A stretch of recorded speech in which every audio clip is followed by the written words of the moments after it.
Hello, আজকে আমি কথা বলবো আনন্দমেলার ৫ই মার্চে প্রকাশিত হওয়া এই ১০টি রহস্য গল্প সংখ্যাটি নিয়ে। প্রথমেই আসি আমার খুব প্রিয় লেখক সুকান্ত গঙ্গোপাধ্যায়ের গল্প 'স্বর্ণগধিকা' রহস্য নিয়ে। এই গল্পে এক বয়স্ক মহিলা গ্রামের থানায় তার পোশাক গোসাপ হারিয়ে যাওয়ার অভিযোগ জানায়। এরপর দারোগা সেই চোরের খোঁজে নামেন। গ্রামীণ পটভূমিতে রচিত এই গল্পটার মধ্যে একটা মন ভালো করে দেওয়া ফ্লেভার রয়েছে। পরের গল্প কৃষ্ণেন্দু মুখোপাধ্যায়ের লেখা দেশমাতৃকা, এক বিপ্লবীর আঁকা পোর্ট্রেটকে কেন্দ্র করে গল্প। এক সরকারি সংস্থা থেকে দেশমাতৃকা নামে এক বিপ্লবীর আঁকা একটি পোর্ট্রেটকে নিলাম করার ব্যবস্থা করা হয়।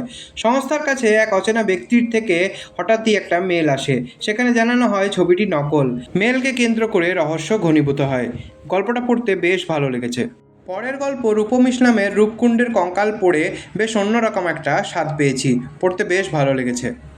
অন্বেষা রায়ের শাকনাল গল্পে এক বয়স্ক প্রকৃতিপ্রেমী নিরুপদ্রব একলা মানুষের বাড়িতে হঠাৎ একটি ডাকাতি হয়। সেই ডাকাতিকে কেন্দ্র করে কাহিনী গড়ে উঠেছে। এই গল্পটিও পড়ে বেশ ভালো লেগেছে। সরঞ্জিৎ চক্রবর্তীর অন্তরালে গল্পটি ঐতিহাসিক পটভূমিতে রচিত।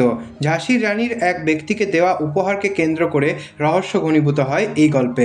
বেশ ভালো লেগেছে এই গল্পটিও।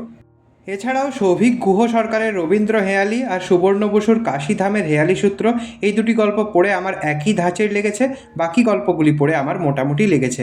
তো এই ছিল এবারের আনন্দবেলার রহস্য গল্প সংখ্যা। পত্রিকাটির দাম রাখা হয়েছে 20 টাকা। আপনার যদি পড়া হয়ে গিয়ে থাকে, আপনার কেমন লেগেছে আমাকে কমেন্টে জানান।